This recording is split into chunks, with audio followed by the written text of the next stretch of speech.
My son was diagnosed with cerebral palsy at 6 months old, and although we were aware that it was very likely because he was born at 27 weeks and had a grade 3 brain bleed that he could develop disabilities, I will be honest on how naive I was when we left the NICU.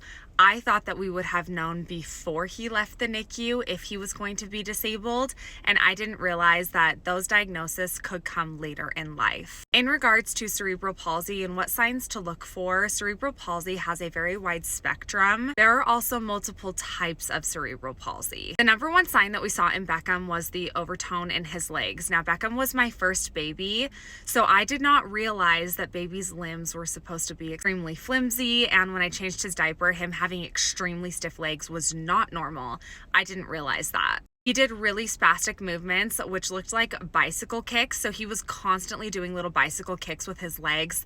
They were very stiff and, again, very spastic, but I would have not known that that was a sign of cerebral palsy until we followed up with his neurologist, and they were already planning on testing for CP because of his medical history. So when we went into that neurology appointment, I did not even realize that it was a possibility that we'd walk out of that appointment with a diagnosis. My best advice for anyone who has a very difficult medical history with one of their children and is nervous about a potential diagnosis is to get in with a specialist as quickly as possible so that you're able to get your child the proper care. Beckham has specialists that he will see for the rest of his life, so we have done a multitude of different tests for different diagnoses. Something that I've definitely learned from our journey is that the earlier you can get a diagnosis, the better.